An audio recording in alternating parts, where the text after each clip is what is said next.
بسم الله الرحمن الرحيم، والصلاة والسلام على أشرف المرسلين. السلام عليكم ورحمة الله. نتناول اليوم إن شاء الله تعالى نموذج ثالث لفرض الأول الثلاثي الأول.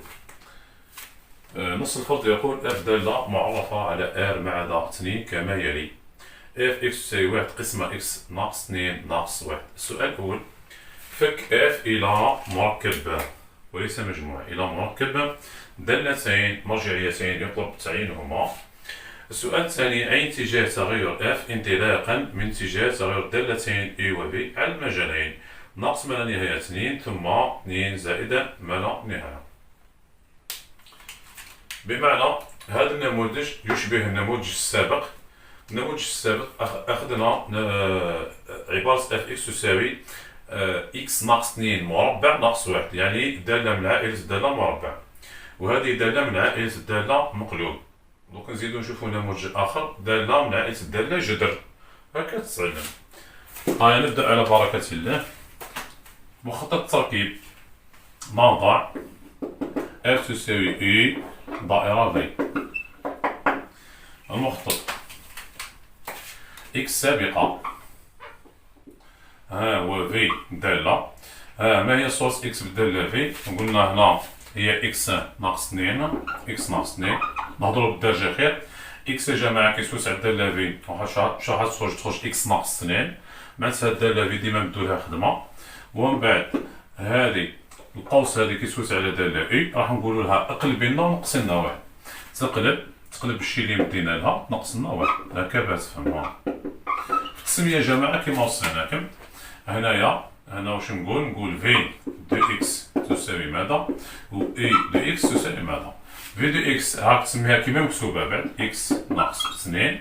بالنسبة للاي هنايا قلنا القوس أو يقرأ اكس، القوس يتقرأ اكس، ما تشوفوش هي اكس ناقص 2 لأن اكس ناقص 2 تعتبر سابقة بالنسبة إليها وانتهى هذا المكان.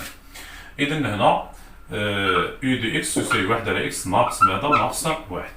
هذه يا جماعة دالة تألفية، وهذه دالة مقلوب مسحوبة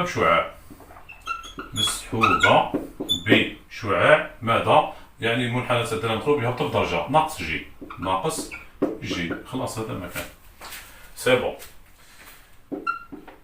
هاي دوكا عين اتجاه تغير دالة اف انطلاقا من اتجاه تغير دالتين اي و بي. ثانيا اتجاه تغير الدالة اف انطلاقا من اتجاه تغير دالتين اي و في. ركز معايا. كما تحدثنا في الفيديو السابق او قلنا حذاري مجال الدالة الثانية أو يتغير اللي هي اي أو يتغير. لكن تسألك عن المجال، شوف معايا ناقص ما لا نهاية 2، قلت درت اتجاه تغير المجال ناقص ما لا نهاية 2. دير في حسابك بلي اي سابقة تاعها ماشي اكس، هي اكس ناقص 2، معناتها الدالة اي ما تخدمش بالمجالات هادو، هي تخدم بالمجال ناقص ما لا نهاية، هادي تنقص لها 2 صفر وتخدم المجال صفر زائد ما باختصار شديد. يعني دير في حسابك هادي تقدر تخرجها انت في الحل. قال من اجل اكس لما اكس ينتمي الى المجال ناقص ما لا نهاية 2، هنا دير في حسابك باللي اكس كون نقصو لها 2 راهي تنتمي الى ماذا؟ الى المجال ناقص ما لا نهاية واش؟ صفر. واضح؟ وكون نقول اكس تنتمي الى المجال 2 زائد ما لا نهاية، بلا اكس ناقص 2 وين ينتمي؟ اكس ناقص 2 ينتمي الى المجال نقص هنا 2 ينتمي الى المجال صفر زائد ما لا، باختصار شديد. خلاص وعبر لي، حط المجالات تاعك وعبر لي. الدوال هادو يا جماعة معروفين، هذه دالة متزايدة تماما لأنها دالة تآلفية الأصحاب، وهذه دالة متناقصة تماما، هذا ناقص واحد ما يأثرش، خي يهبط في المنحنى ولا يطلعو. هنا الرقم هذا أو يهبط في المنحنى ولا يطلعو. إذا كان عاد سالب المنحنى يهبط، كيعود واش بالمنحنى يطلع، بصح يبقى هو ما يتبدلش اتجاه التغير. هذا ما كان. إذا هنا على المجال الأول اللي هو ناقص ما لا نهاية ماذا؟ 2. واش رايك؟ 3 نقاط ما تزيدش عليهم، 3 نقاط. واش رايك في الدالة في؟ قال في متزايدة تماما متزايدة تماما على حتى لأن الأضحى هو الأضحى اللي هو واحد هذا هو الأ، لأن الأضحى واش به موجب، لأن أ موجب بمثابة واحد.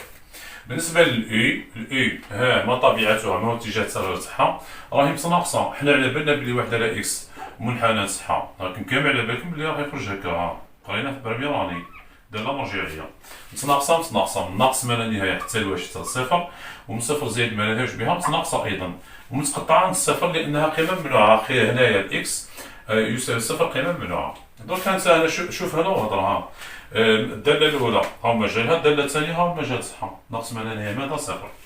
هنا أي ما طبيعتها متناقصة تماما على المجال، على مجالها، على المجال ماذا؟ ناقص ما هي صفر، ناقص ما هي صفر.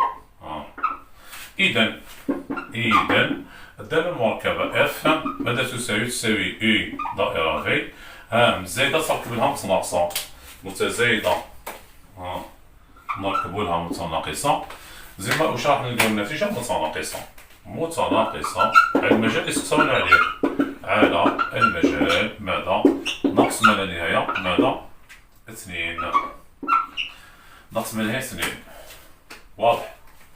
دركا على المجال الآخر نفس التعبير، على المجال 2 زائد ما لا نهاية، على المجال 2 زائد ما لا نهاية، واش عندنا؟ نفس الشيء، عندي ب متزايدة تماما على المجال هذا بعد الاستثناء عليه 2 زائد ما لا نهاية، نفس السابق، علاه؟ لأن الأضحى واش به موجب. بالنسبة للأي، الأي واش قلنا؟ متناقصة، متناقصة تماما على المجال، على المجال هذا تنقص سنين، لأن السابقة تاعها تبدلت، السابقة تاعها كنقص سنين هنا سنين هنا سنين نقص سنين، على المجال صفر زائد ما لا نهاية. إذا الدالة المركبة واش نقول اف تساوي ماذا؟ اي دائرة في، هي واش بها هذه؟ عندنا متزايدة تركب لها متناقصة، هذه متزايدة ركبت لها دالة متناقصة، زي ما يجي تركيب تاعها متناقص، تسمى هذه راح تكون متناقصة على المجال اللي استقسمنا عليه، على المجال نزيد ما لا نهاية، بمعنى أن هنا الدالة الثانية اللي هي اللي عندها مجالها سبيسيال بها، تسمى هذا خاص بالإي وخلاص، نذكرو مرة برك، معناتها في مجالها 2 زائد ما لا نهاية، والإف مجالها 2 زائد ما لا نهاية، الإي الوحيدة اللي عندها مجال تاعها خاص بها، علاه؟ باسكو السابقة تاعها ماهيش إكس، هي إكس ناقص 3 زوج، هذا ما كان. ها نخص لي الإجابة في جدول التغيرات،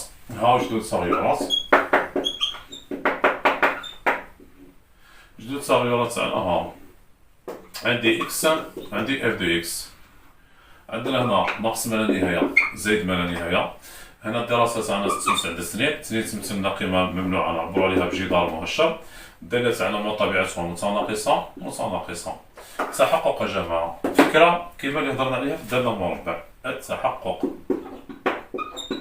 كيف نعرف هذا بلي الخدمة تاعي صحيحة ولا غلط؟ تقدر تعرف في ثواني. اف دو اكس تساوي ماذا؟ اف اكس تساوي 1 على اكس ناقص 2 ناقص 1 ناقص الواحد، صح؟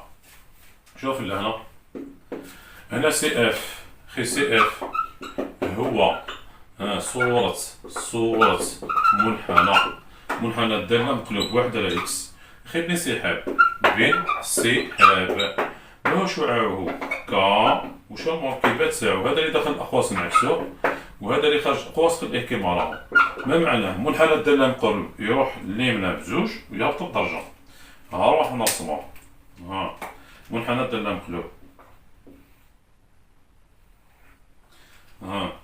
عاود ترسمو نسال لهنا، نسحبوه باثنين ويهبط بدرجة، يعني المعلم الجديد تاعنا راح يكون هنا، هاك المعلم الجديد، سي بون.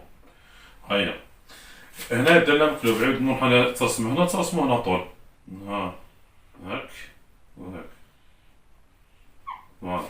واش رايك في اتجاه التغير؟ اسكو الإجابة تاعك صحيحة ولا غلطة؟ من ناقص ما لا نهاية وروح حتى ل2، المنحنى تاعك نتا، زي ما تبان الدالة تاعك، دالة تنازل أسباب متناقصة. عند سنين عندي تقطع في المنحنى، يعني قيمة ممنوعة، ومن سنين زائد ما لها متناقصة أيضا. ما معناه؟ معناتها عملك صحيح، عملك صحيح. سي بون، نتوقف هنا، نكمل الحصة القادمة في أمان الله. السلام عليكم ورحمة الله.